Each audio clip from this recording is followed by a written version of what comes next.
وبركاته. الحمد لله الذي هدانا لنهتدي لولا أن هدانا الله. لقد جاءت رسل ربنا بالحق ونودوا أن تلكم الجنة التي أورثتموها بما كنتم تعملون. أما بعد فقد قال الله سبحانه وتعالى في كلامه المجيد وفرقانه الحميد: أعوذ بالله من الشيطان الرجيم. بسم الله الرحمن الرحيم. إن الله وملائكته يصلون على النبي يا أيها الذين آمنوا صلوا عليه وسلموا تسليما. درود شريف اللهم صل على سيدنا ونبينا وشفيعنا وحبيبنا ومولانا محمدا عبده ورسوله صلى الله عليه وعلى آله وصحبه وبارك وسلم. যুব সমাজের উদ্যোগে মসজিদের উন্নয়ন কল্পে তাফসীর কোরআন মাহফিল ও ইসালে সওয়াবের সম্মানিত সভাপতি, প্রধান অতিথি, বিশেষ অতিথি, বরেণ্য অতিথি এবং আমার সামনে উপবিষ্ট ইসলাম প্রিয়, আল্লাহর পাগল করা ধার্মিক মুসলমান ভাইয়েরা, পর্দার আড়ালে মা ও বোনেরা, মহান রব্বুল আলামিনের দরবারে প্রথমত আমরা শুকর আদায় করি, সদা বলি আলহামদুলিল্লাহ। ভাই, মানুষের প্রশংসা চায়। যদি মানুষের প্রশংসা চাইতে পারে, রব্বুল আলামিন আপনাকে আমাকে তৈরি করছেন সবকিছুর যার হাতেই করায়ত্ত, তিনিও প্রশংসার একমাত্র উপযুক্ত। যার প্রশংসা করলে তিনি খুশি হন, আর দুনিয়ার মানুষের বেশি প্রশংসা করলে মানুষ অনেক সময় নারাজ হয়ে যায়। কথা ঠিক কিনা? এই জন্য প্রশংসা হবে বেশি বেশি কার প্রশংসা হবে? আল্লাহ তাআলা কোরআনে বলেন, কুল্লাহু কানাল বাহরু মিদাদান লিকালিমাতি রাব্বি লানাফিদাল বাহরু ক্বাবলা আন তানফাদা কালিমাতু রাব্বি ওয়ালাউ জিনা বিমিথলিহি মাদাদা। আল্লাহু আকবার বলেন। আল্লাহ তাআলা কোরআনে বলেন, কুল্লাহু কানাল বাহরু মিদাদান লিকালিমাতি রাব্বি। আমার হাবিব ইয়া রাসূলুল্লাহ, আপনি বলে দেন, দুনিয়ার আমার উম্মতরা ও আমার আশিকেরা প্রশংসা করো সে রব্বুল আলামিনের জন্য, যিনি একমাত্র প্রশংসার উপযুক্ত। এমন প্রশংসার উপযুক্ত আর কেউ হতে পারে না। কথা ঠিক কিনা? আল্লাহ তাআলা বলতেছেন, আপনি বলে দেন, দুনিয়ার সমস্ত যদি গাছপালাগুলোকে কলম বানানো হয়, সমস্ত নদী নালা পুকুর পুষ্করণী খাল বিল সমস্ত জায়গার পানিগুলোকে যদি কলম বানানো হয়, দুনিয়ার গাছ সমূহ কলম আর পানিগুলোকে যদি কালি বানানো হয়, ওই গাছগুলো আর কলম ও গাছগুলোর কলম দ্বারা আর দুনিয়ার সমস্ত পানি দ্বারা আল্লাহ তাআলার যদি প্রশংসা লেখা হয়, কালেমা লেখা হয়, আল্লাহ তাআলা বলেন, আতা ফাদা কালিমাতু রাব্বি ওয়ালাউ জিনা বিমিথলিহি মাদাদা। ও বান্দা, শুধু তাই নয়, দুনিয়ার পুকুর পুষ্করিণীর নদ নালার পানি শেষ হয়ে যাবে, এক পর্যায়ে দুনিয়ার সমস্ত গাছপালাগুলোর কলম খতম শেষ হয়ে যাবে। এর মতো যদি পুনরায় আরো তোমরা গাছপালাকে কলম বানাও এবং দুনিয়ার সমস্ত পানিগুলোকে কালি বানাও, আমার কালেমা আমার প্রশংসা লিখতে লিখতে তোমরা দানব আর মানব শেষ হয়ে যাইবা, কিন্তু আমার প্রশংসা কখনো লিখে শেষ করতে পারবা না। আল্লাহু আকবার বলেন, সুবহানাল্লাহ বলেন, আলহামদুলিল্লাহ বলেন, আল্লাহু আকবার বলেন। ও আমার দিনী ভাইয়েরা, আল্লাহ তাআলা এত বড় দুনিয়ার সমস্ত গাছগুলোকে যদি কলম বানানো হয়, কলম শেষ হয়ে যাবে। এইরকম কলম যদি আবার দানব আর মানবকে তৈরি করে আবারও কলম দেওয়া হয়, কলমও শেষ হয়ে যাবে। সমস্ত পানি নালা, সমস্ত পুকুর পুষ্করিণীর পানিগুলো কালিও শেষ হয়ে যাবে।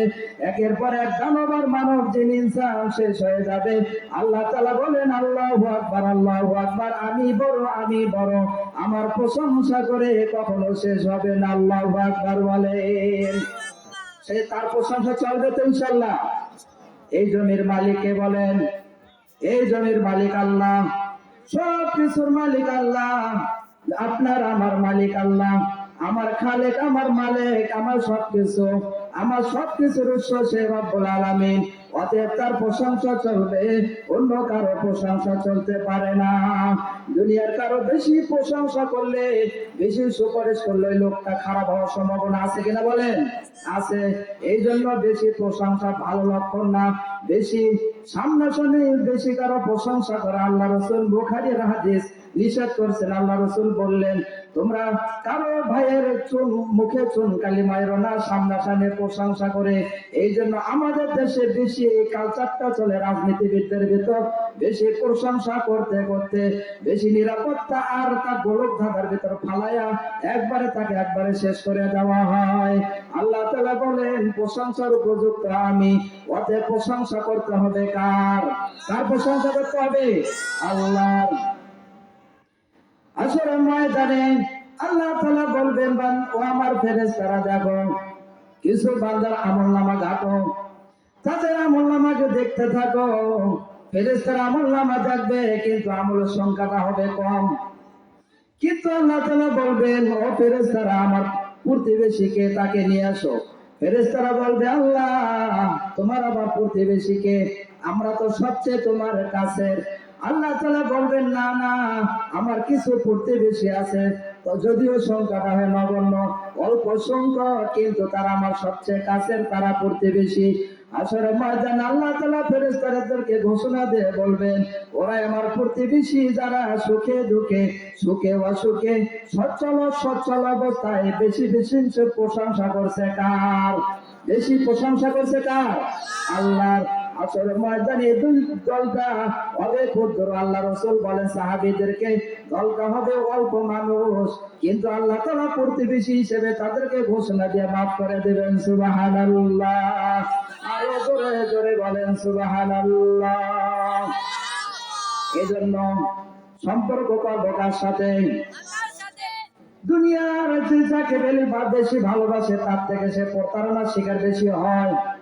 দুনিয়াতে যত রাহাজানি লুপ্তরা শোনাখন, এর সবচেয়ে বড় লোক হয়তো আল্লাহ তাআলার সাথে সম্পর্ক বাদ দিয়ে, নবীর তরিকার সাথে সম্পর্ক বাদ দিয়ে সম্পর্ক করছে মানুষের সাথে। এই জন্য মিডিয়াতে যত খুন খারাপি, যত অন্যায় অবিচার দেখা যায়, এর মূলত সবকিছুই নিয়ত একমাত্র মানুষের সাথে বেশি সম্পর্ক। এই জন্য আল্লাহ তাআলার হাবিব বলেন, সম্পর্ক বেশি করতে হবে একমাত্র আমার মাওলার সাথে। কার সাথে বলেন? আমার মাওলার সাথে। মাওলার সাথে যদি সম্পর্ক হয়, দুনিয়ার কিছু থাক আর না থাক, খুশি হবেন কে? কে খুশি হবেন? আল্লাহ। যাই হোক, ভূমিকা স্বরূপ একটি আয়াত বললাম, এবার মূল আলোচনায় চলে যাচ্ছি। সূরাতুল বালাদ মাক্কিয়া। বিসমিল্লাহির রহমানির রহিম। লা উকসিমু বিহাযাল বালাদি ওয়া আনতা হিল্লুম বিহাযাল বালাদ ওয়া ওয়ালিদিন ওয়া মা ওয়ালাদ লাকাদ খালাকনাল ইনসানা ফী কাবাদ। আল্লাহু আকবার বলেন। দুনিয়ার কোনো পদ্য নাই, উপন্যাস সাহিত্যিক নাই। দুনিয়ার মানুষ ওই পদ্যগত উপন্যাস সাহিত্যিক ক্লাসের সাবজেক্ট বারবার পড়তে চায়, কিন্তু কোরআন এত মজা, কোরআন এত মজা, ৯৭ শেষ করছি আজ পর্যন্ত কোরআন পড়তে আর মজা লাগে। আল্লাহু আকবার বলেন। এই জন্য আল্লাহ তাআলা বলেন, বান্দা ভালোবেসে তোমার কাছে একটা চিঠি দিয়েছি, ওই চিঠিখানা পড়ে দেখো, সেই অনুযায়ী জীবন গড়াও, তোমার জীবন শুধু আলোকিত আর সফলতা আসবে। আল্লাহু আকবার বলেন। মা যদি সন্তানের কাছে চিঠি দেয়, বাবা যদি সন্তানের কাছে চিঠি দেয়, সন্তান ওই চিঠিটা পরে আর বালিশের তলে রেখে দেয়, সময় পেলে আবার দেখে, চুমা খায়, বুকে ধরে। এটা হচ্ছে সন্তানের সাথে, তার মায়ের সাথে, বাবার সাথে একটা গভীর সম্পর্কের বিষয়। আল্লাহু আকবার। এই সম্পর্কটা দিচ্ছেন কে? কে দিচ্ছেন? আল্লাহ তাআলা বলেন, ইয়া রাসূলুল্লাহ, ইয়া হাবিবাল্লাহ, নবী শ্রেষ্ঠ আপনি। যত কোরআন, যত কিতাব দিলাম আসমানি কিতাব, শ্রেষ্ঠ কিতাব আল কোরআন। এই কোরআন আপনার উম্মত যদি বুকে লালন করে, বুকে ধারণ করে, আর কোরআনের নির্দেশিত পথে চলে, আমি আল্লাহ তাআলা তাদেরকে আল্লাহু ইয়াদউ ইলা সিরাতিম মুস্তাকিম। আল্লাহু আকবার বলেন। আল্লাহ তাআলা বলেন, আমি একমাত্র তোমাদের সবচেয়ে আপন, সবচেয়ে কাছে। আমি তোমাদেরকে শান্তির দিকে আহ্বান করি। তোমার মাও তোমাকে অনেক সময় অশান্তির দিকে লেলে দেয়, তোমার বাবাও তোমাকে অনেক সময় গুনার দিকে লেলে দেয়। ও বান্দা, আমি একমাত্র তোমার আপন, আমি একমাত্র কাছে। আমি তোমাকে ডাকতেছি, আল্লাহু ইয়াদউ ইলা দারিস সালাম ওয়া ইয়াহদি মান ইয়াশাউ ইলা সিরাতিম মুস্তাকিম। আল্লাহু আকবার বলেন। ও সোনার চান্দারা, আল্লাহ তাআলা ভালোবেসে একখানা কোরআন দিলেন। মানুষের ব্যর্থতার সবচেয়ে বড় ব্যর্থই হলো কোরআন থেকে দূরে, নামাজ থেকে দূরে। এই দুই জায়গা থেকে যখন মানুষ, আল্লাহ রাসূল বলেন, জিবরাইল আলাইহিস সালামের কাছে, জিবরাইল আলাইহিস সালাম আল্লাহ রাসূলের কাছে বললেন, ইয়া রাসূলুল্লাহ, ইয়া হাবিবাল্লাহ, আপনার উম্মত ততক্ষণ পথভ্রষ্ট হবে না যতক্ষণ কোরআন ধরবে আর সুন্নাত ধরবে। কথা ঠিক কিনা? বুখারী শরীফের হাদিস। আল্লাহ তাআলা কোরআনে বলেন, লা উকসিমু বিহাদাল বালাদ, ইয়া রাসূলুল্লাহ, আমি কসম খাচ্ছি এই শহরের, এই শহরটা উজ্জ্বল। এখানে পরে সেই শহরের বর্ণনা পরের আয়াতে আল্লাহ তাআলা করবেন। সুবহানাল্লাহ বলেন। এই লাটা হচ্ছে লাই নফি, কেউ বলছেন লাই জায়েদা, অর্থাৎ কেউ বলছেন অতিরিক্ত লাম, কেউ বলছেন এটা হচ্ছে আগের অর্থকে নষ্ট করে দিয়ে সামনের অর্থকে আবার সাজায় দেয়। আল্লাহ তাআলা বলতেছেন, আমি কসম করে বলতেছি। কসম কার? কসম কার? এই কসমের ভিতর কি সত্য না মিথ্যা? আল্লাহ তাআলার কসম 100% সত্য। আল্লাহ তাআলা, আল্লাহু কসিমু বিহাদাল বালাদ, ইয়া রাসূলুল্লাহ, আমি এই শহরের কসম করে বলতেছি। আল্লাহ তাআলা কেন শহরকে লক্ষ্য করে বললেন? এক নম্বর হচ্ছে এই লা দ্বারা দুইটা অর্থ, লাই লফি, অর্থাৎ আমি যা কিছু বলবো আগের গুলো বা পরের গুলো আপনি ধরবেন এবং আপনি আনেওয়ালা উম্মতকে শিখাবেন। দুই নম্বর হচ্ছে কোনো কিছু আল্লাহ তাআলা যদি গুরুত্ব দিতে চায়, কোনো কিছুর গুরুত্ব বুঝাইতে চায়, কোনো কিছু দামির অর্থ বুঝাইতে চায়, তখন শব্দের শুরুতে লা শব্দ ব্যবহার করে। আল্লাহু আকবার বলেন। আল্লাহর চাইতে কেউ সবচেয়ে সূক্ষ্মদর্শী গ্রামার কেউ জানে না। আল্লাহু আকবার। আল্লাহ তাআলা বলতেছেন, লা উকসিমু বিহাদাল বালাদ, ইয়া রাসূলুল্লাহ, শহরের কসম, এই শহরের কসম। কারণ কি? ওয়া আনতা হিল্লুম বিহাদাল বালাদ, ওয়া আনতা, অথচ আপনি, হিল্লুম, এই শহরে, আপনি, বিহাদাল বালাদ, ওয়া আনতা বিহাদাল বালাদ, আপনি এই শহরে, হিল্লুম, অবস্থানকারী। আল্লাহু আকবার বলেন। আল্লাহ তাআলা বলতেছেন, অথচ আপনি এই শহরে বসবাসকারী, অবস্থানকারী। সুবহানাল্লাহ বলেন। সেই শহরটার নাম কি? মক্কা। আলহামদুলিল্লাহ বলি। আমাদের হাজী সাহেব বলতে পারছেন। অনেকে কত কোন শহরের কথা যে বলতেছে। আল্লাহ তাআলা বলতেছেন, ওয়া আতা হিল্লুম বিহাদাল বালাদ। ইবনে আব্বাস রাইসুল মুফাসসিরিন হযরত আব্দুল্লাহ ইবনে আব্বাস রাদিয়াল্লাহু তাআলা আনহু বলেন, হিল্লুম শব্দের অর্থ দুইটি। এক নম্বর হচ্ছে হুলুলুন শব্দ, অর্থাৎ হুলুলুন শব্দের অর্থ হচ্ছে অবস্থানকারী, অবতরণকারী, বসবাসকারী। যে ব্যক্তি একটা শহরে বসবাস করে তাকে আরবিতে হুলুলুন শব্দ বলা হয়। আরেকটা অর্থ করছেন তাফসীরে কুরতুবীতে, হিল্লুল, হিল্লু শব্দের অর্থ হচ্ছে হালাল। ইয়া রাসূলুল্লাহ, আপনি এই শহরে বসবাস করেন, অথচ এই শহরের গুরুত্ব কাফের মুশরিকদের কাছে অনেক বেশি। মক্কা শহরের গুরুত্ব সবার কাছে কম না বেশি? কারণ আমেরিকার প্রেসিডেন্টও যদি মক্কাতে আসে একটু সম্মানের সহিত চলাফেরা করে, কে দেখছেন কিনা? এর আগে আসছিল, ট্রাম্প সাহেব আসছিল, আগেররাও আসছিল। যদিও দুঃখের বিষয় আমেরিকার সৈন্য সৌদিতে অবস্থিত। আল্লাহ তাআলা বলতেছেন ওয়া আনতা হিল্লুম বিহাদাল বালাদ, আমি শহরের কসম করে বলতেছি এই শহরকে আমি আপনার জন্য হালাল করেছি, কিন্তু এই কাফের মুশরিকদের কাছে আপনাকে আপনাকে হালাল না মারা হালাল মনে করছে। অথচ এই কাফের মুশরিকরা এই মক্কা নগরীতে পশু পাখি কীট পতঙ্গ কিংবা গাছের গাছপালা ফল ফুল পর্যন্ত তারা হেরেম শরীফের ভিতর কোনো কিছুকে জায়েজ মনে করে না, কিন্তু আপনাকে তারা মারা জায়েজ মনে করে। নাউযুবিল্লাহ। এই জন্য আল্লাহ তাআলা কোরআনের এই আয়াতের কসম করে বলতেছেন আমি এই শহরের কসম করে বলতেছি আজকে আপনাকে মারা হালাল মনে করতেছে।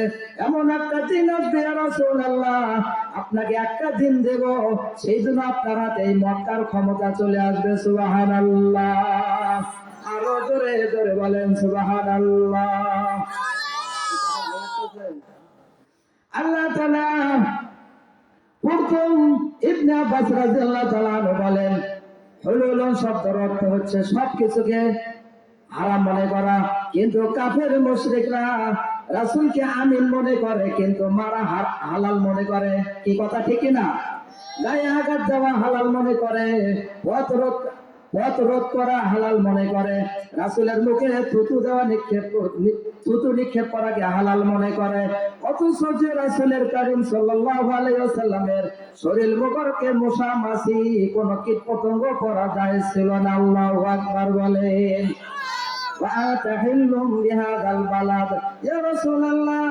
আপনার চাইতে নবীকে তারা ভালোবাসলো, অথচ আপনি সাইয়্যিদুল মুরসালিন শাফিউল মুযনাবিন রাহমাতাল লিল আলামিন, আপনি একজন রহমতের নবী, শুধু এই কাফের মুশরিকরা আপনাকে গজব মনে করলো। নাউযুবিল্লাহ। ওয়া তাহিল্লুম বিহাদাল বালাদ, আপনি এই শহরে বসবাস করতেছেন অথচ আপনি তাদেরকে সম্মান দিচ্ছেন, তারা এই মক্কা নগরীকে আপনার চেয়ে বেশি সম্মান মনে করতেছে, আপনাকে মারা তারা জায়েজ মনে করতেছে। তবে একটা সময় আসবে, আমি এই শহরের কসম করে বলতেছি এদের বাহাদুরি একদিন শেষ হয়ে যাবে, ওই কাবা শরীফের চাবি আপনার হাতে আমি কুদরতি ভাবে দিয়ে দেব। সুবহানাল্লাহ। কি ভালো লাগতেছে ভাই? কোরআনের তাফসীর খারাপ লাগে না ভালো লাগে? বেশি কেচ্ছা কাহিনী বলা ক্ষতি, কারণ কেচ্ছার ভিতর ভুল ভ্রান্তি হওয়া স্বাভাবিক। আর কোরআনের মতো অর্থ এত মজা বুলবুলে সে কে মজা হয়, জাকিরোं से पूछियो শাকে गुल में क्या मजा है, बुलबुले से पूछियो। আল্লাহু আকবার বলেন। जिक्रुल्लाह से क्या मजा है, জাকিরোं से पूछियो শাকে गुल में क्या मजा है, बुलबुले से पूछियो। আল্লাহু আকবার বলেন। কবি বলেন জিকিরের কি মজা, মুমিন ছাড়া আশিকিন মুত্তাকিন, নবীর আশিকিন নবীর প্রকৃত আশিক ছাড়াই কোরআনের মজা বুঝবেন। আল্লাহু আকবার বলেন।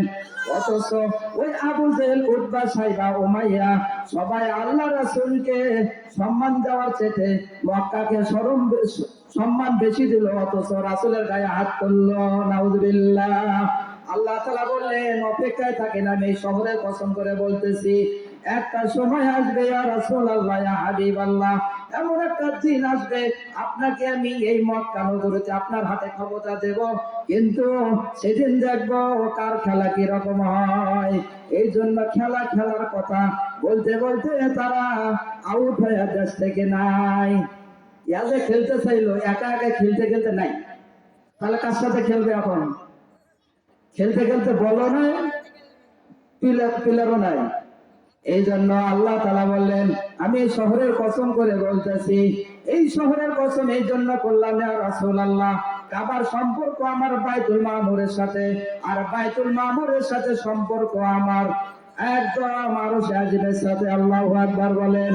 আর বাইতুল মামুরের নিচে হচ্ছে জান্নাত, জান্নাতের সাথে কাবা শরীফ, বাইতুল মামুর হচ্ছে আরশে আজিমের সাথে সম্পর্ক। আল্লাহু আকবার। আল্লাহ তাআলা সেই ক্ষমতা রাসূলকে দিয়েছিলেন কিনা বলেন? ফাতে মক্কার সময় তার আগে যে জিবরাইল আলাইহিস সালাম আসলেন, বললেন ইয়া রাসূলুল্লাহ ইন্না ফাতাহনা লাকা ফাতাহাম মুবিনা। আল্লাহু আকবার বলো। আল্লাহ তাআলা বললেন জিবরাইল আলাইহিস সালামের মাধ্যমে, ইয়া রাসূলুল্লাহ, আপনাকে নির্যাতন করতে করতে মক্কা থেকে যারা বিতাড়িত করেছে, এই মক্কা আপনার হাতে একদিন আসবে, আপনার করায়তের ভিতর আমি দেব, সেদিন আপনি এদেরকে মারা হালাল করে আমি আসমান থেকে ঘোষণা দিয়ে দেব। সুবহানাল্লাহ। এই জন্য আল্লাহ তাআলার হাবিব বলে দিলেন, এদেরকে ধরো।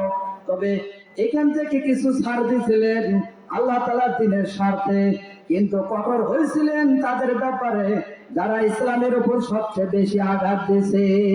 এই জন্য আল্লাহ তাআলা যুগে যুগে জালেম যদিও আসে, এই জালেম গুলোকে হক আর বাতিলের যখন মিশ্রণ হয়ে যায়, আল্লাহ তাআলা কিছু হক পন্থীদেরকে পাঠায়া ওই বাতিল গুলোকে নাস্তানাবুদ করে দেয়। ঠিক কিনা? কথা ঠিক কিনা বলে? ওয়ালিদিন ওয়া মা ওয়ালাদ। ইয়া রাসূলুল্লাহ, তৃতীয় কসম আমি খাচ্ছি পিতা এবং পুত্রের। সুবহানাল্লাহ বলেন। দেখি আমাদের পিতা কে? আমাদের পিতা কে বলেন? আদি পিতা আদম আলাইহিস সালাম, আর তার ওরসজাত সন্তান আমরা আল্লাহু আকবার বলি। আল্লাহ তাআলা বলেন, ইয়া রাসূলুল্লাহ, আমি 3 নম্বর কসম খাচ্ছি, ওয়া ওয়ালিদিন ওয়া মা ওয়ালাদ। ওয়ালিদিন শব্দের অর্থ হচ্ছে পিতা। আমাদের আদি পিতা কে? জোরে বলি সবাই। আদম আলাইহিস সালাম আমাদের পিতা। ওয়া মা ওয়ালাদ, এবং সন্তানগুলো কিয়ামত পর্যন্ত আদম আলাইহিস সালাম হাওয়া আলাইহিস সালামের মাধ্যমে যে সিলসিলা জারি হয়েছে, এইভাবে সন্তান যত ছেলে মেয়ে নরনারী দুনিয়াতে আসবে, আল্লাহ তাআলা বলতেছেন আদি পিতা থেকে শুরু করে কিয়ামত পর্যন্ত যত মানুষ এই দুনিয়াতে আসবে, জন্ম দেনেওয়ালা এবং যে জন্মগ্রহণ করছে, তাদের কসম করে আমি বলতেছি, আল্লাহু আকবার বলেন। আল্লাহ রাসূলের সাহাবীরা বলেন, মক্কায় নির্যাতনের শিকার হয়ে, জুলুমের শিকার হয়ে আল্লাহ রাসূল যখন মদিনাতে হিজরত করেন, পিছন দিকে তাকায় আর চোখ দ্বারা অশ্রু ঝরে পড়ে। সাহাবারা বললেন, ইয়া রাসূলুল্লাহ, আপনি মক্কা থেকে মদিনা সফর করতেছেন, এটা হুকুম কার? আল্লাহ তাআলার হাবিব বললেন, এটা হুকুম আল্লাহর। আল্লাহু আকবার বলেন। সবাই ভয় পাইছে, কিন্তু আবু বকর সিদ্দিক রাদিয়াল্লাহু তাআলা আনহু বলছেন, ইয়া রাসূলুল্লাহ, আমি আপনার সাথে আছি। এইজন্য আল্লাহ তাআলা বলেন, লা তাহজান ইন্নাল্লাহা মা'ানা। ইয়া রাসূলুল্লাহ, আপনি ভয় পেন না, আপনার সাথে আবু বকর আছে, আর 3 নম্বর আছি আমি। আল্লাহু আকবার বলেন। লা তাহজান ইন্নাল্লাহা মা'ানা। ইয়া রাসূলুল্লাহ, আপনি ভয় পেন না, আমরা আপনার সাথে আছি। আপনি একা নন, আপনার মক্কার কাফেররা আপনাকে শেষ করতে পারবে না। আমি আপনাকে আল্লাহু ইয়াসিমুকা মিনান নাস, আপনাকে হেফাজত আমি করব, দুনিয়ার কেউ আপনাকে শেষ করে দিতে পারবে না। সুবহানাল্লাহ। এই জন্য যুগে যুগে যদিও নমরুদ, ফিরআউন, সাদ্দাত, হামান, কামান এরকম কাফের মুশরিকরা আসবে, ঈমানদারদের পরীক্ষা হবে। আল্লাহ তাআলা ওই ঈমানদারের মাঝে থেকে খাঁটি কিছু ঈমানদারের জান মালের বিনিময়ে, রক্তের বিনিময়ে ওই দেশে ইসলাম কায়েম করবে। সুবহানাল্লাহ। আরো জোরে জোরে বলেন সুবহানাল্লাহ। ওয়া ওয়ালিদিন ওয়া মা ওয়ালাদ। ইয়া রাসূলুল্লাহ, আমি কসম খাইতেছি আদি পিতা আদম আলাইহিস সালাম থেকে এবং তারপর থেকে যত ওরসজাত সন্তান কিয়ামত পর্যন্ত আসবে, তাদের কসম খেয়ে বলতেছি, আপনার হাতে একদিন ক্ষমতা আসবে, তবে আপনি কোন প্রকার জুলুম করতে পারবেন না। সুবহানাল্লাহ। কারণ জুলুম করা এটা কার কাজ? জালেমের কাজ। সবচেয়ে বড় জালেম হলো ইবলিস। মুমিন কখনো জালেম হতে পারে না, মুত্তাকিন কখনো জালেম হতে পারে না, দিনদার পরেশগার ব্যক্তিরা কখনো জালেম হতে পারে না। এই জন্য জালেমদের সাথে শাস্তি যুগে যুগে আল্লাহ তাআলা দেখাইছেন কিনা? বলেন, দেখাইছে কিনা? আল্লাহ তাআলা বলেন, তারপরের আয়াত আরো মজা, লাকাদ খালাকনাল ইনসানা ফি কাবাদ। ইয়া রাসূলুল্লাহ, এই বেকুবরা কি মনে করেছে, এই জনপদের অধিবাসীরা কি মনে করছে? ফি কাবাদ বলা হয় যে, লাকাদ ফি কাবাদ বলা হয় যে যার ভিতরে একটা ভয় থাকে, যার ভিতরে একটা অস্থিরতা থাকে, সংকীর্ণতা থাকে, লাকাদ খালাকনাল ইনসানা ফি কাবাদ, নিশ্চয় মানুষকে আমি সৃষ্টি করেছি ভয় সঞ্চার দিয়ে, অসহায়ত্ব দিয়ে, তার ভিতরে দুর্বলতা দিয়ে। আল্লাহ তাআলা এই আয়াতের আলোকে অনেক কিছু বলতে চাচ্ছেন। আল্লাহ তাআলা এই আয়াতের আলোকে বলতেছেন, তারা কি ক্ষমতাধর মনে করছিল এই কাফের মুশরিকরা? আপনার উপর, আপনার গায়ে হাত দিয়েছে, সাহাবাদেরকে মারছে, জুলুম নির্যাতন করছে, তবে আজকে আপনাকে মারা হালাল মনে করলো। এমন একটা সময় আসবে আমি ওইদেরকে মারা আপনার জন্য হালাল করে দেব, তবে সময়টা হবে কম, কারণ মুমিনের সময় কম, মুমিন সব সময় আল্লাহ তাআলাকে নিয়ে ব্যস্ত থাকবে। এই জন্য আল্লাহ তাআলা বলতেছেন, লাকাদ খালাকনাল ইনসানা ফি কাবাদ। ও মানুষ, তুমি নিজেকে জাহির করো না শক্তিশালী হিসেবে, বাহাদুর হিসেবে, নিজেকে ক্ষমতাবান মনে করো না। তোমার নিরাপত্তা অনেক বাহিনী দিচ্ছে, যার বেশি নিরাপত্তা তার জীবনের আশঙ্কা বেশি। এই জন্য ওমর রাদিয়াল্লাহু তাআলা আনহু বলছেন, মুমিনের নিরাপত্তা একমাত্র কে দেবে? কে দেবে? মুমিনের নিরাপত্তা কে দেবে? আল্লাহ রাসূলকে এক সময় গাছের ছায়া তলে আল্লাহ রাসূল আশ্রয় নিচ্ছেন, এমন অবস্থাকে ইহুদি এসে আল্লাহ রাসূলের উপর তরবারি উঠাইছে। আল্লাহ রাসূল ঘুম থেকে জাগা দেখে মাথার উপর তরবারি। ওই ইহুদি, ওই বেদিন বলতেছে, মুহাম্মদ, নাউযুবিল্লাহ করো, তোমাকে এখন কে বাঁচাবে? আল্লাহ তাআলা, আল্লাহর হাবিব বললেন, আমাকে আল্লাহ তাআলা হেফাজত করবে। আল্লাহু আকবার। আল্লাহ তাআলার নাম নেওয়ার সাথে সাথে ওই বেদিন, ওই কাফের মুশরিকের হাতে তরবারি, কাঁপতে কাঁপতে তার শরীরের দেহের ভিতর আর কোনো শক্তি নাই, কাঁপতে কাঁপতে পড়ে যায়। আল্লাহ রাসূল তরবারি নিয়ে বললেন, এবার তোমাকে কে রক্ষা করবে বলো? ইয়া রাসূলুল্লাহ, কার নাম বলবো? ওই মূর্তি দেবদেবী এরা কি আমার আসবে এই মুহূর্তে? আপনার হাতেই এখন সবকিছু, আপনি যা করবেন, আপনার রব যেটা করবে সেটাই হবে। আল্লাহু আকবার, আল্লাহু আকবার বলি। আল্লাহ তাআলার হাবিব বললেন, আমি তোমাকে ক্ষমা করে দিলাম। সুবহানাল্লাহ বলো। আর আমরা হলে কি করতাম? তুমি আমাকে মারতে আসছো, এখন দেখো তোমাকে কে রক্ষা করে। আল্লাহর হাবিব কি বললেন? আমি তোমাকে ক্ষমা করে দিলাম। ওই বেদিন, ওই কাফের মুশরিক সাথে সাথে কালেমা গ্রহণ করলেন, আশহাদু আল্লা ইলাহা ইল্লাল্লাহু ওয়া আশহাদু আন্না মুহাম্মাদান আবদুহু ওয়া রাসূলুহু। আল্লাহু আকবার। ও শোনাচ্ছেন ভাইরা, আল্লাহ তাআলা কোরআনে এত সুন্দর কথাগুলো বললেন। ও দুনিয়ার যে নির্জা মানব দানব, নিজেকে অনেক শক্তি জাহির করো না, কারণ তুমি দুর্বল, তুমি খুব ভীত, তুমি কম্পিত, তোমার শরীরে তেমন কিছু নাই। ফেরাউনের জীবনে তেমন অসুখ হয় নাই, তবে জীবনে একবার সবচেয়ে বড় অসুখ হয়েছিল পেটের পীড়া। আমার এসে বলতেছে, ওস্তাদ কি খবর, আপনার মাজা বাঁকা কেন? 4-5 বার গেছি তো বাথরুমে, আজ সোজা হচ্ছে না।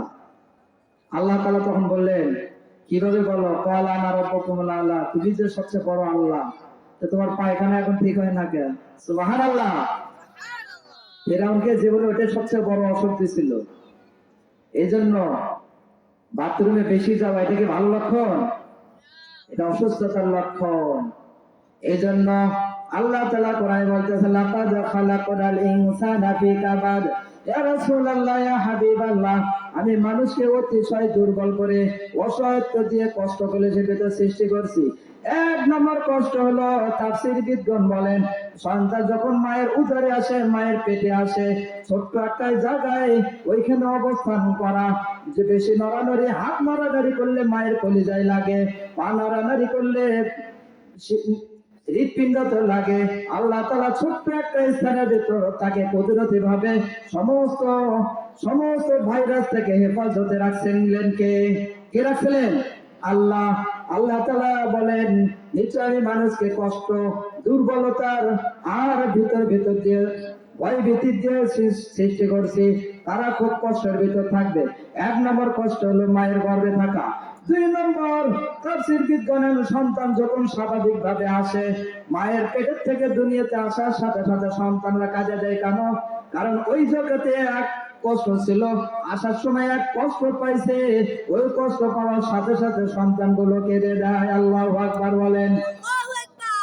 এই জন্য ডাক্তাররা বলে, সন্তান হওয়ার পর যদি কান্না করে তাহলে সুস্থ সন্তান। সুবহানাল্লাহ।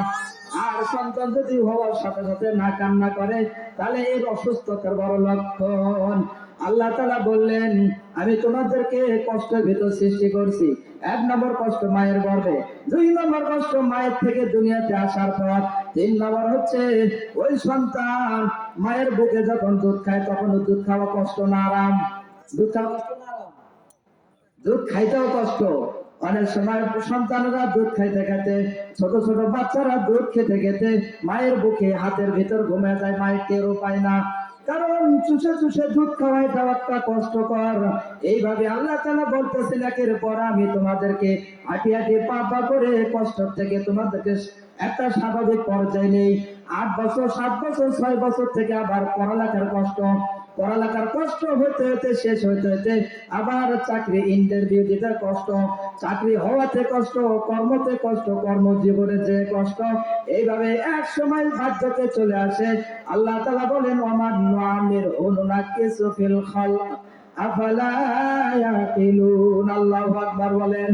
আল্লাহ তাআলা বলেন, এমন একটা সময় আসবে বান্দা, তোমার কষ্টটা ছোট বয়সে যে কষ্টটা হয়েছিল, শেষ বয়সে ওই রকম কষ্টতে তুমি চলে যাবা। আল্লাহু আকবার বলেন। ইবনে মাসউদ রাদিয়াল্লাহু তাআলা আনহু বলেন, শেষ জীবনের কষ্ট থেকে বাঁচার সবচেয়ে বড় উপমা হলো, বড় উদাহরণ হলো আল কোরআন তেলাওয়াত। আল্লাহু আকবার বলো। ইবনে মাসউদ রাদিয়াল্লাহু তাআলা আনহু বলেন, উনি কোরআনের তাফসীর, উনি রাইসুল মুফাসসিরিন, উনি বলেন, ইলা আরজালিল উমর, শেষ বয়সে একটা কষ্টের জীবন থেকে বেঁচে থাকার বড় বড় রাস্তা হলো বেশি বেশি কোরআন তেলাওয়াত করা। সুবহানাল্লাহ। কারণ ইলা আরজালিল উমরি লিকাই লা ইয়ালামা মিন বাদি ইলমিন শাইআ। আল্লাহ তাআলা বলেন, ও বান্দা, এমন একটা বয়সে তোমাকে নিয়ে যাব, তুমি লন্ডন প্রাচ্যতে পড়ালেখা করছো, ফ্রান্সে পড়ালেখা করছো, ইতালি জার্মানিতে পড়ালেখা করছো, অনেক ইংলিশ স্পিকিং, অনেক অ্যারাবিক স্পিকিং, তুমি অনেক অনেক কি অনেক ছিলা। কিন্তু তোমার একটা বয়স আসবে, তোমার সব কিছু ভুলে তুমি আবার শিশুর মতো হয়ে যাইবা। আল্লাহু আকবার। আল্লাহ তাআলা এর জন্য কোরআনে বললেন, আফালা তাকিলুন। ও বান্দা, তোমার কি দিমাগে ধরে না? তোমার জীবনের শুরু লগ্ন থেকে কষ্ট আর কষ্ট, আর এই কষ্ট থেকে তোমাকে আমি লাঘব করতে চাই জান্নাত দিয়া। সুবহানাল্লাহ। কষ্ট দূর হবে কোথায় গিয়ে? জান্নাতে যে। জান্নাতে যাওয়া পড়ার কোনো কষ্ট নাই। এই জন্য বাহাদুরি কিছু নাই, বাহাদুরি কিছু নাই। মানুষের বাহাদুরি 3 বার বাথরুমে গেলে শেষ হয়ে যায়। কথা ঠিক না বেঠিক? একটু যদি মাথা ব্যথা শুরু হয়, কাট। একটু যদি হৃৎপিণ্ডতে রক্ত প্রবাহিত বেশি হয়, কাট। একটু যদি কম হয়, তাও কাট। এই জন্য আল্লাহ তাআলা মানুষের শক্তিকে চুরমার করে দিয়ে সৃষ্টি শুরু লগ্ন থেকে তার অবস্থা শেষ পরিধি পর্যন্ত আল্লাহ তাআলা বলে এটা ঘোষণা দিতে চাইলেন, ইয়া রাসূলুল্লাহ, ইয়া হাবিবাল্লাহ, আপনি আপনার উম্মতকে বলে দেন, অহংকারের কিছু নাই, ক্ষমতার কিছু নাই। কারণ ক্ষমতা অহংকারী কেউ যদি করতে চায়, তাকে ফেরাউন আর নমরুদ হতে হবে। কেউ যদি ধনত্ববান বেশি হতে চায়, শুধু ইলন মাস্ক না, আরো কেউ যদি তার চাইতে বড় ধনত্ববান হতে চায়, তাকে বাদশাহ সাজ্জাদ হতে হবে। যে বাদশাহ নিজে জান্নাত তৈরি করেছিল, কিন্তু নিজের জান্নাতে নিজে যেতে পারে নাই। যাইতে পারছে? পারে নাই। এই জন্য এই কথাগুলোর উদ্দেশ্য কুরতুবিতে আসছে। এই কথাগুলোর উদ্দেশ্য আল্লাহ তাআলা কেন বললেন? ওই কাফের মুশরিক বেঈমানদের শক্তি, তাদের কৌশলকে চুরমার করে দিয়ে বললেন, ইয়া রাসূলুল্লাহ, মানুষের সৃষ্টিটাই হচ্ছে কষ্টের মধ্যে দিয়ে। এইভাবে কষ্ট হতে হতে সবচেয়ে বড় কষ্ট, যেটা তাফসীরবিদগণ বলেন, হাসরের ময়দানে পুনরায় উত্থান। কারণ জান্নাতে যাওয়ার পথটা খুবই সরু পথ, এত কণ্টকাকীর্ণ পথ। ওই পথে যদি কেউ ধরা খেয়ে যায়, সে কেটে চুরমার হয়ে যাবে। কারণ ফুলসিরাতের রাস্তা। সাহাবীরা যখন আল্লাহ রাসূলের মুখ থেকে শুনলেন, মুখ থেকে শোনার সাথে সাথে কান্না জড়িত কণ্ঠে এক সাহাবী বললেন, ইয়া রাসূলুল্লাহ, ওই ফুলসিরাতের রাস্তা কেমন হবে আর গতি হবে কেমন? মুসলিম শরীফের হাদিস, আল্লাহ রাসূল সাল্লাল্লাহু আলাইহি ওয়াসাল্লাম বললেন, ও সাহাবীরা শুনে রাখো, ওই ফুলসিরাতের রাস্তা কেউ দৌড়ে যাবে, কেউ হামাগুড়ি দেবে, কেউ হেঁটে হেঁটে যাবে, কেউ বসে যাবে, কেউ মাঝে পথে যায় কেটে চুরমার হয়ে জাহান্নামের অগল গহীনে চলে যাবে। নাউযুবিল্লাহ। আর ইমানদাররা চোখের পলকে ওই ফুলসিরাতের রাস্তা পার হয়ে সোজা জান্নাতে যাবে। আল্লাহু আকবার। সে জান্নাত চাইতো ইনশাআল্লাহ? কি নামাজ ছেড়ে দিয়ে না নামাজ পড়ে? নামাজ পড়ে। এই কোরআন থেকে আমরা বিচ্ছিন্ন, যার কারণে দেশে অস্থিরতা, সমাজে, ফ্যামিলিতে, ব্যবসা বাণিজ্যে, কলকারখানাতে সব জায়গায় অস্থিরতা। আমরা যদি আয়াতটার প্রতি লক্ষ্য করতাম, আল্লাহ তাআলা কেন এই আয়াতটা বললেন? আমাদের জীবন পুরোটাই কষ্ট আর কষ্ট। এই কষ্টের মাঝে আল্লাহ তাআলা দেখতে চান ওই গভীর রজনীতে শীতের ভিতর, কনকনা শীতের ভিতর কি আল্লাহ তাআলার জন্য ঠান্ডা পানিতে ওযু করে 2-4 রাকাত তাহাজ্জুদের নামাজ পড়ে আড্ডি আড্ডি পা পা করে শীতের কনকনে শীতের ভিতর আল্লাহ তাআলার ঘরের মেহমান হয়ে ফজরে 2-4 রাকাত নামাজ পড়বে। আর আল্লাহ রাসূল বলেন, মান সাল্লা সালাতাল ফাজরি ফাহুয়া ফি জিম্মাতিল্লাহ। আল্লাহু আকবার। আল্লাহ রাসূল বলেন, যে ব্যক্তি ফজরের নামাজ পড়লো, আল্লাহ তাআলা তার সারা দিনের জিম্মাদারি নিয়ে নিল। সুবহানাল্লাহ। এই জন্য ফজর নামাজের সাথে আরেক হাদিসে আছে যে ফজর নামাজ পড়লো তার হাতে দিনের ঝান্ডা থাকলো। কি ঝান্ডা? যেটা ইসলামের জন্য উঠানো হয়েছিল। এই জন্য মানুষের জীবনের অস্থিরতা, মানুষের জীবনের ব্যর্থতা, ফ্যামিলি থেকে শুরু করে একদম উচ্চ পর্যায় পর্যন্ত, এর কারণ একটাই, আমরা আমাদের দুর্বলতাকে ভুলে গেছি। তারপরে আয়াতে আল্লাহ তাআলা কি সুন্দর বলতেছেন, আয়াহসাবু আল্লা ইয়াকদিরু আলাইহি আহাদ। ইয়া রাসূলুল্লাহ, এই বেকুবে কি বলে? আমি এতগুলো কথা বললাম, আপনার মাধ্যমে আপনার উম্মতকে জানাই দিলাম, কিন্তু ক্ষমতাধররা ক্ষমতায় যে অন্ধ হয়ে গেছে, বধির হয়ে গেছে, চোখ দিয়ে দেখে না, কান দিয়ে শোনে না, মুখ দিয়ে যা আসে তাই বলে। আমরা 41 পর্যন্ত আছি, আল্লাহ কয় 41 আমার কাছে গ্রহণযোগ্য হয় নাই। কি ভাই? 41 আল্লাহর কাছে গ্রহণযোগ্য হলে 41 পর্যন্ত থাকতো। কি দরকার ছিল ছোট ছোট শৈলগুলো রাস্তায় নেমে 1400-র অধিক শহীদ হয়ে কোথায় খেলা হবে খেলা হবে করতে করতে প্লেয়ার নাই। আল্লাহ তাআলা বলেন, আয়াহসাবু আল্লা ইয়াকদিরু আলাইহি আহাদ। ইয়া রাসূলুল্লাহ, এদের ধারণা কি? এরা ধারণা করতেছে আল্লাহ ইয়াকদিরু, এদের উপর কেউ শক্তিশালী নাই, আলাইহি আহাদ, আলাইহি আহাদ, এদের উপর কেউ শক্তিশালী নাই। এরা এটা ধারণা করছে এই কাদের মুশরিকদেরকে আপনি একজন পশু কথা করবেন, শুধু সময়ের ব্যাপার, শুধু সময়ের ব্যাপার। আল্লাহু আকবার। এই ফাতে মক্কার সময় আল্লাহ রাসূলের হাতে যত সুযোগ ছিল, সাহাবারা ইচ্ছে করলো সব পশু কাটা করতে পারতো। আল্লাহ রাসূল দয়াল নবী, মায়ের নবী, বনের পাখি চিল্লা জরে মানুষ হয়ে চিল্লাম না তারে। কি ভাই কথা ঠিক কিনা?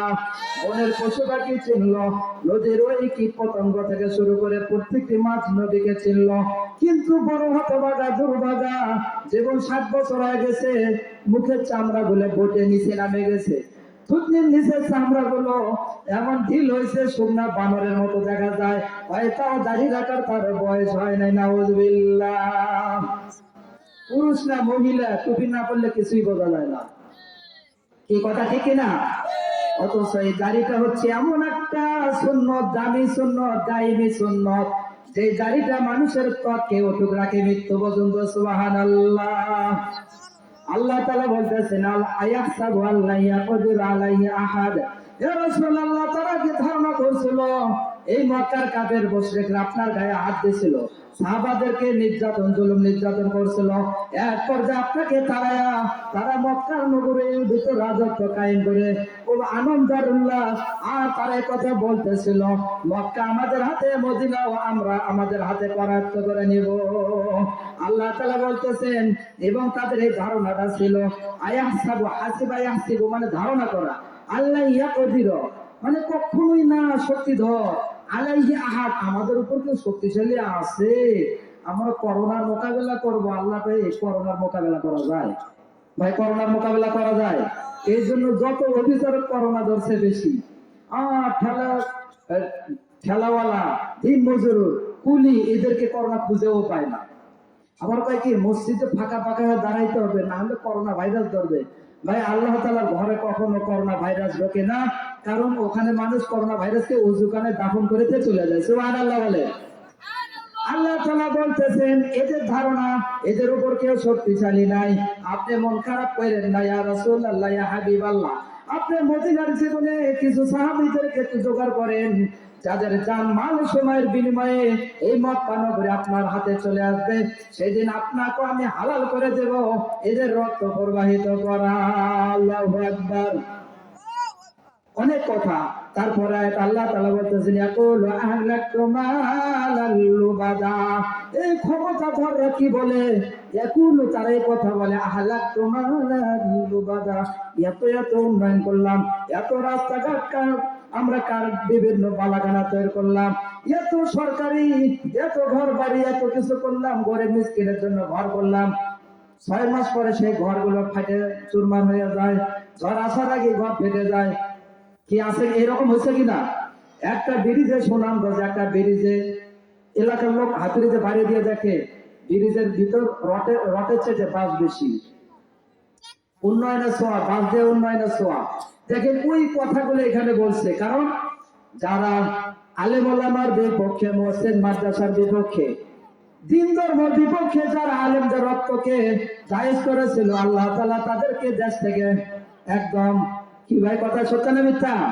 একজন বড় আলেমকে কিভাবে শুয়োরের গোশত দিতে পারে? আল্লামা মামুনুল হক সাহেব নিজে বলছেন আমাকে শুয়োরের গোশত খাওয়াইতে দেওয়া হয়েছিল।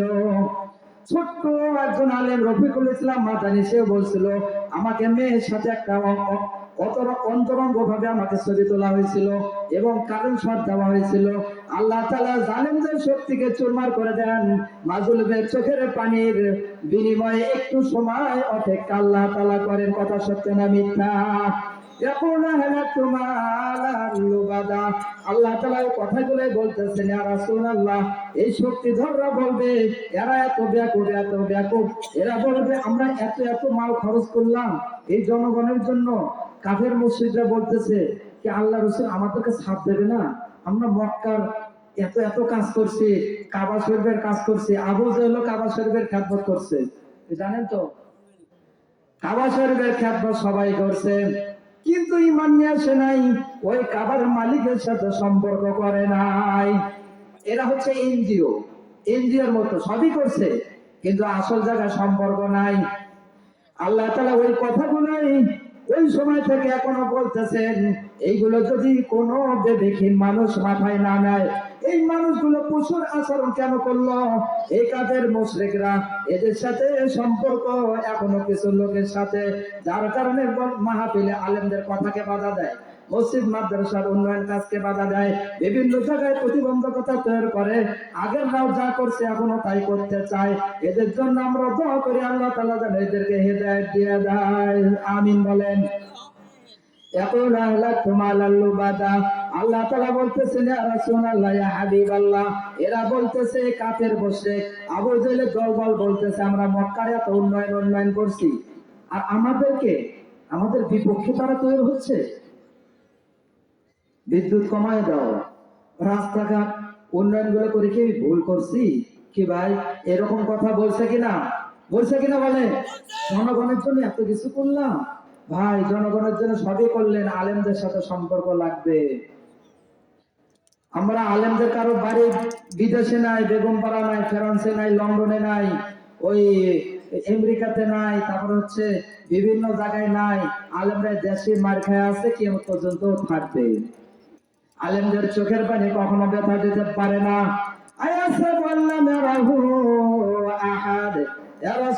তারা এই কথাও ধারণা করে আরে আমরা ছাড়া আছে কে? আমরাই তো। কি ভাই ক্ষমতায় যায় যারা, তারা এই কথা বলে কিনা? জনগণের জন্য আমরা জনগণের জন্য, জনগণ আমাদেরকে ক্ষমতা দিছে। আসলে ক্ষমতা দিচ্ছেন কে?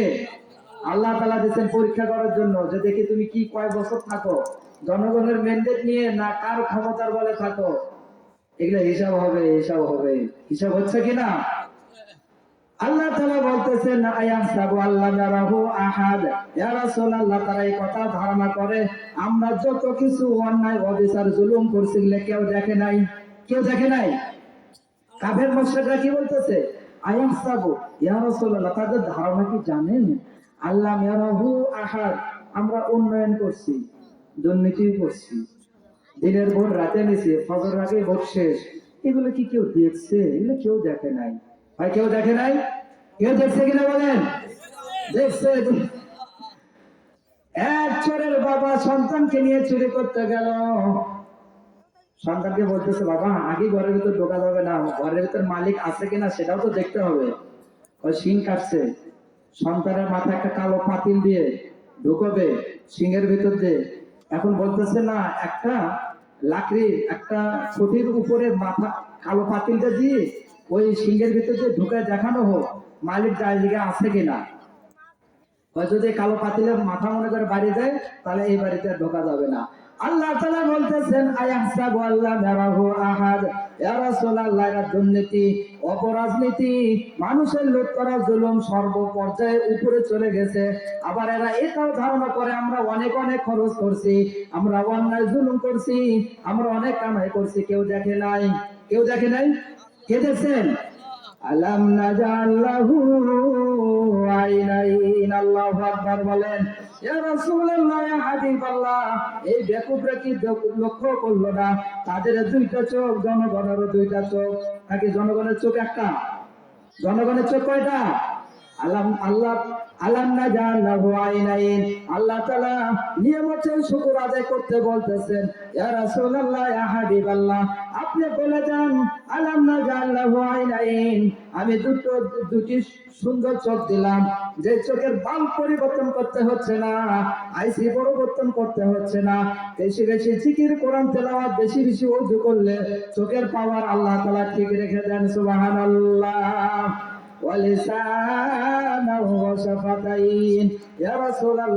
আমি কি তাদের জিহ্বা দেয়নি এবং দুটি সুন্দর ঠোঁট দেয়নি? কেমন যেন ঠোঁট দুটিকে আল্লাহ তাআলা কেটে আলাদা করে গটায়া কি সুন্দর চকচকে ঝকঝকে 29টা অক্ষর উচ্চারণ করার জন্য আল্লাহ তাআলা দাঁত দিলেন এবং জিহ্বাকে দিলেন। কারণ জিহ্বা ছাড়া, জবান ছাড়া 29টা অক্ষর উচ্চারণ হয় না। হয় না। আল্লাহ তাআলা তাদের অবস্থাকে, কাফের মুশরিক ব্যাধি, এদের বন্ধু, এদের সাংগঠনের শক্তিকে ধুলের সাথে মিটা দেওয়ার জন্য কথা বলতেছেন। আমি তাদেরকে দুইটা চোখ দিচ্ছি, চোখের হিসাব হবে। অতএব জনগণেরও চোখ আছে, জনগণ অনেক সময় জুলুমের শিকার হয়, চোখ দেখার চোখ যে দেখে কিন্তু কিছু বলতে পারে না, তার উপর জুলুমের ইষ্টমরুলা চলে আসবে। আল্লাহ তাআলা বলেন, আমি তাদেরকে জিহ্বা দিলাম, এই জিহ্বা দিচ্ছি আমার প্রশংসা করার জন্য। এরা বেশি বেশি প্রশংসা করে এই মহিলা মানুষগুলোকে সর্বোচ্চ পর্যায়ে উঠায়া শেষ বয়সে দেশ থেকে আজকে তারাই তুলে নেতা কর্মী গুলো। কথা ঠিক কিনা বলেন?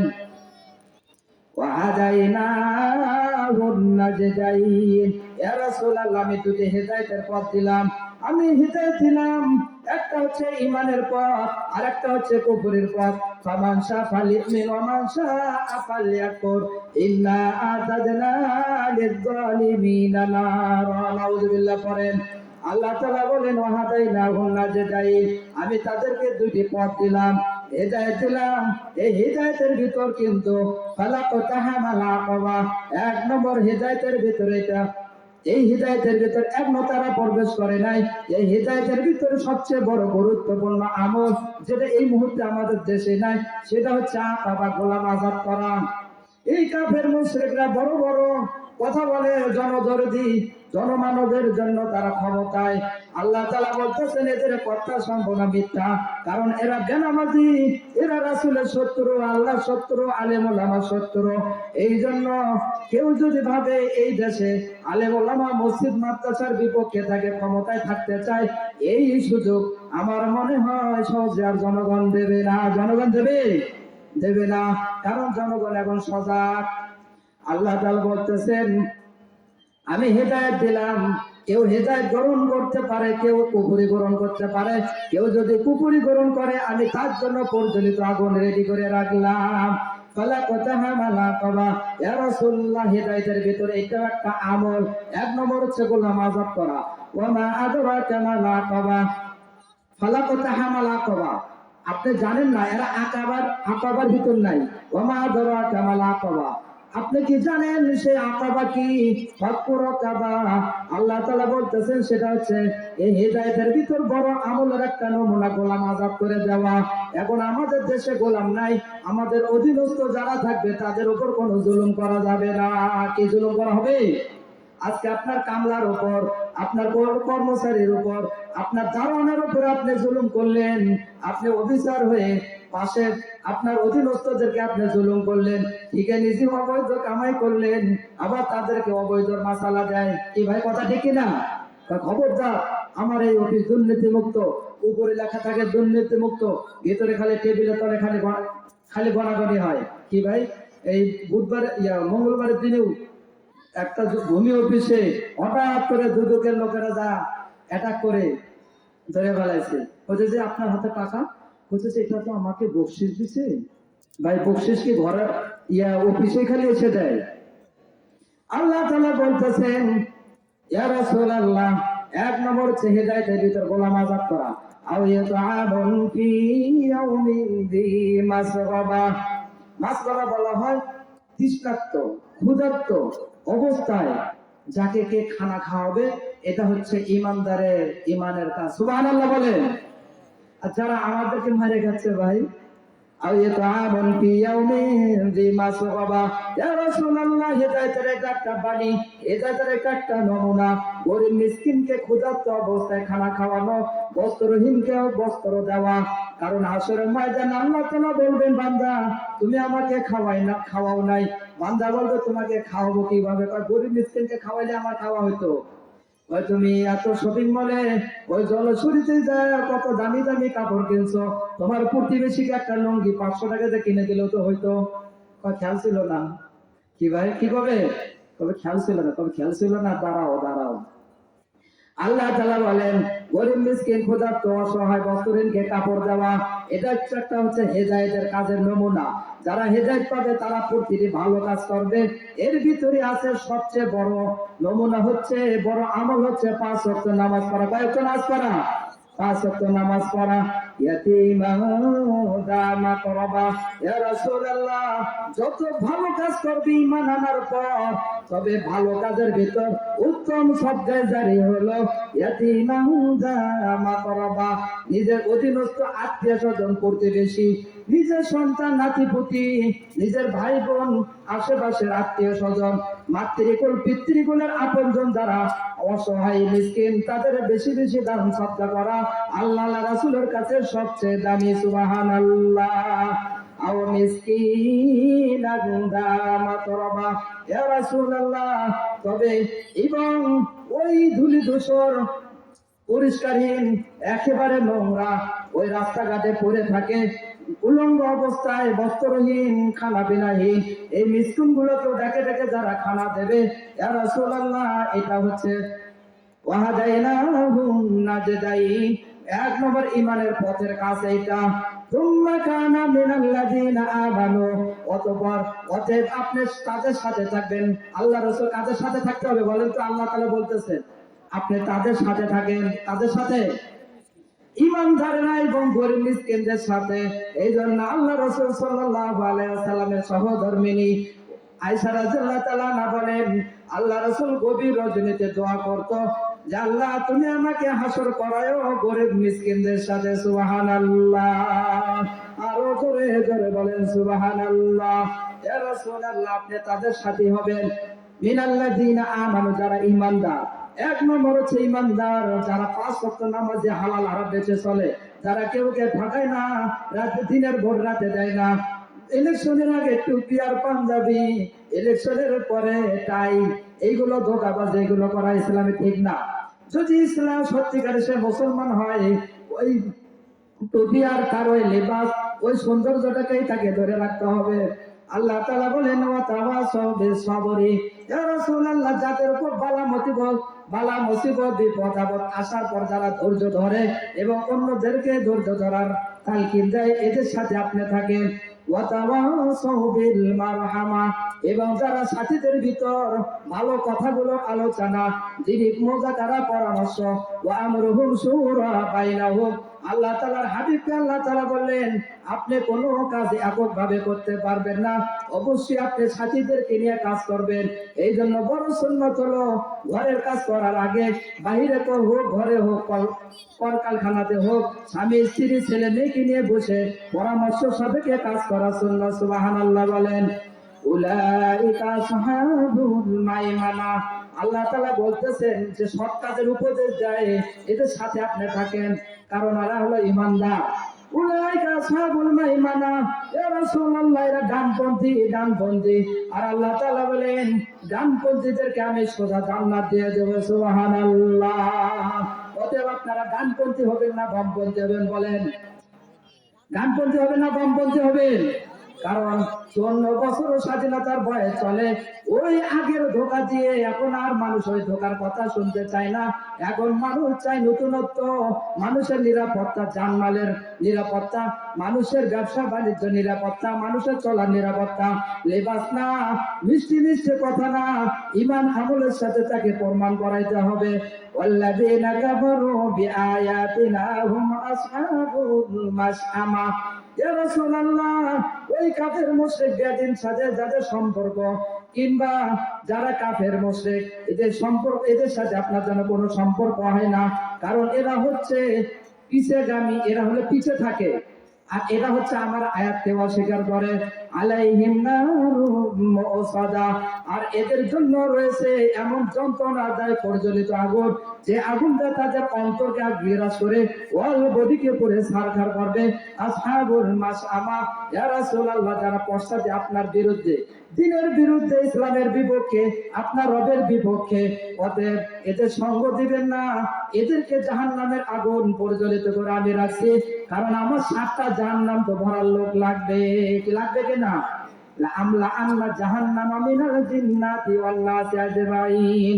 আল্লাহ তাআলার এই আয়াতটা যখন আমরা ছাত্র জীবনে পড়ি আর ভাবি যে জাহান্নামকে আল্লাহ তাআলা ভরবেন জিন আর ইনসান দ্বারা, আবার কইতেছে জান্নাতকেও, যে ভাই আমরা ডানপন্থী হব না বামপন্থী হব? অতএব ক্ষমতা, গাড়ি বাড়ি, অনেক কিছুর এইগুলোর ভাব দেখা লাভ নাই।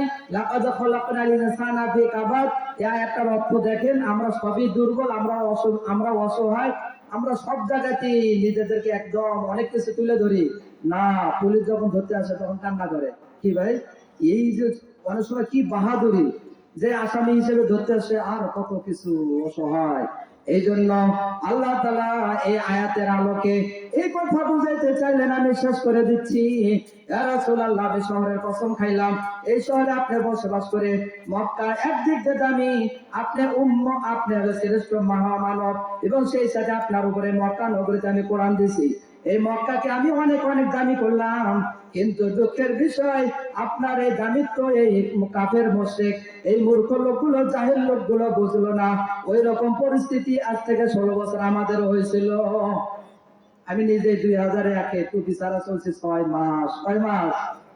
6 মাস টুপি ছাড়া চলতে হয়েছে। মাত্র কেতাবটা না 2য় ক্লাসে পড়ি, 6-এ পড়ি। স্টেপগুলো সবার উপর দিয়ে গেছে, যাক পাইতো তাকেই ধরতো। এই জন্য যদি কেউ শিক্ষা নিতে চায় এই আয়াতগুলো তাকে লক্ষ্য করে এবং অর্থগুলো খুঁজে আলেম ওলামা, মসজিদ, মাদ্রাসা, ইসলামের পক্ষে যে থাকবে তাকে আল্লাহ তাআলা আর দেশ থেকে বের করে দেবে না। সবাই বলেন আমিন। ভাই আমরা দেশে সবাই নিরাপত্তা চাই, সবাই চাই আমরা ইসলাম নিয়ে নিরাপত্তার সাথে বাঁচবো। কি ভাই, ক্ষমতা কে আসবে এটা আল্লাহ তাআলার ফয়সালা হবে, কিন্তু আমরা চাই যারাই ক্ষমতা আসুক তারাই ভালো মানুষ হোক। কি ভাই, সবাই ভালো মানুষ হোক। আল্লাহ তাআলা আমাদের সবাইকে এই আয়াতের আলোকে আমল করবার তৌফিক দান করেন। সবাই বলুন আমিন। ওয়া আখিরু দাওয়ানা আলহামদুলিল্লাহ।